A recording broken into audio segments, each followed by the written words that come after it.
So recently, quite a few of you have been reminding me that I've kind of dropped the ball on my private deal playlist. So last time we spoke about private deals, I had shown you how networking would find you great, fantastic private deals. That was part 3 of the series. So today in part 4, we're going to be discussing how to actually go about marketing to find private deals.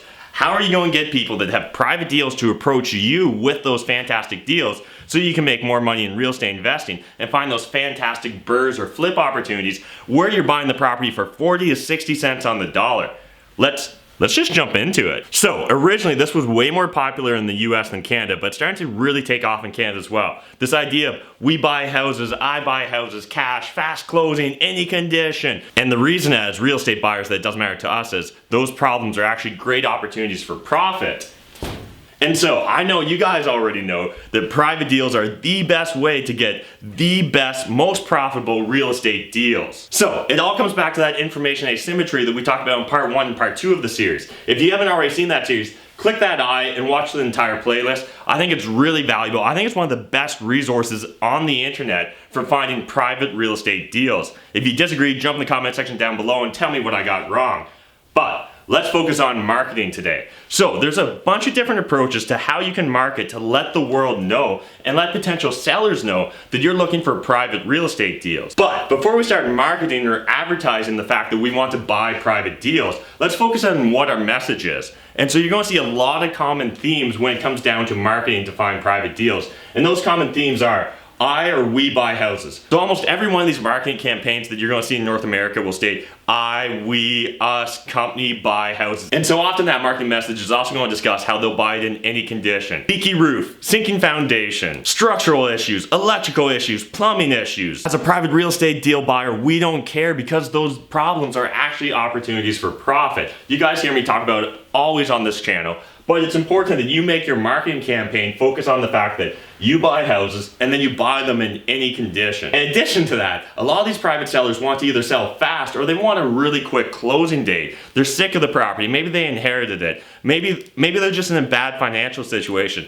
Maybe they just want a fresh start from life. It doesn't really matter, but usually you're going to find these private sellers are highly motivated to sell in a very short period of time. So it's important you make them aware of that in your marketing campaigns. In addition to that, a lot of marketing campaigns focused on attracting private sellers are going to mention the fact that you can save money. And so usually where you're going to focus on how they can save money is they can sell the property to you in any condition. So they don't have to fix it up, they don't have to clean it, they don't have to get rid of the garbage. But in addition to that, they don't have to pay realtor fees. And often a lot of these We Buy Houses companies or a lot of the We Buy Houses marketing campaigns will also advertise saying that they'll pay for the legal costs. Again, the idea here is you're trying to make that private seller's life so easy for them to sell that property to you. And so you want to advertise that fact to them so that there's no miscommunication, so that they know you are the guy or gal to come to in order to sell their property as fast as possible. And so in addition to that, they're often going to advertise a cash close. And what's important about the cash close is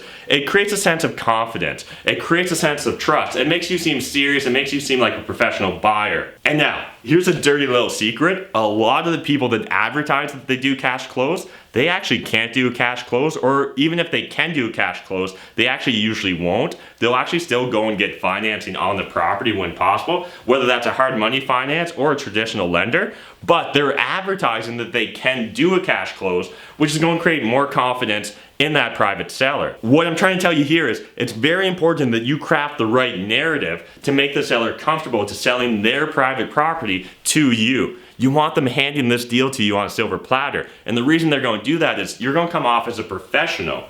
In addition to that, you're going to come off as an organized professional that's done this before. And finally, another very common theme in the We Buy Houses advertising campaigns are a finder's fee. And now you can pay whatever finder fee you want, but realistically, I think far too many first-time real estate investors or beginner real estate investors that are looking for private deals, they get caught up trying to spend as little as possible on that finder's fee. because they don't want to spend an extra $500 if they don't have to. But would you let $500 cost you the opportunity to make tens of thousands of dollars on that private deal? I mean, that seems like a really bad business decision. So what I'd usually do is, instead of advertising that say you pay a $500 finder's fee, I'd recommend you advertise that you pay up to a $200 finder's fee, or give a range. I pay between a $500 and $2,000 finder's fee depending on the property. And so let's look at an actual real world example. So this is a friend of mine, Matt Geertz, who runs the Bigger Pockets group here in London, Ontario. And so you can see this is a magnet he has for his We Buy Houses business. And so essentially, he's got We Buy Houses, very clear, very easy to read here. He mentions his $500 rewards here, as well as earn $500 cash when we buy your referral. Fast cash, no repairs, no commissions. So he's advertising the fact that it's fast and that it's going to be cheap for the seller. They're not going to incur a lot of costs. And again, he's stressing the fact that it can be any condition, any location, and then he's got his phone number here. So it's great, it's very easy, very clear, and very simple to understand what's going on here. Now, some people will debate, should you only have your phone number? Some people really like only advertising their phone number so they get to that one-on-one connection with the seller.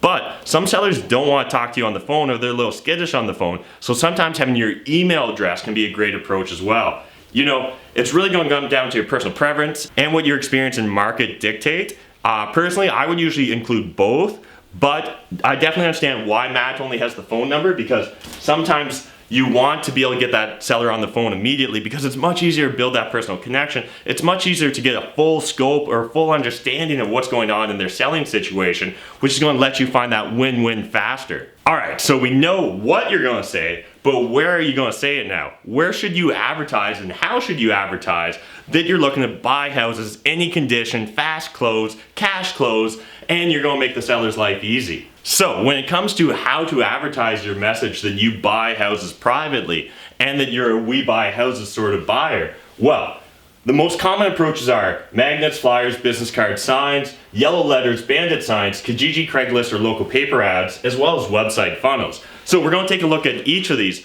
But magnets, boom. Here's an example right there of a magnet that lots of people use. And so what's great about magnets is it'll often stick to a fire door. So the front door of a house it'll usually stick to, you can just slap it right on the door. It's a very fast way to drop it off, as well as it could stick to a car. So business cards are great because you can hand them out at networking events, or potentially whenever you meet someone that may be a distressed seller. Flyers are great because you can essentially pay someone to walk a neighborhood and just stuff a flyer into each mailbox, advertising the fact that you buy houses. So signs, and particularly bandit signs, are one of those gray or black hat approaches usually. So it's going to depend on your specific region's bylaws, but usually those bandit signs that we're talking about, those are just the little wireframe signs that you see people stick in the ground that say, we buy houses fast, any close, any condition. Or they're the signs you see stapled up to telephone posts or hydro poles. And so the reason this is usually considered a gray or black hat approach is usually it's against the bylaws of your city. So often what you'll see people do is they'll post them on weekends or long weekends because usually bylaw officers aren't out.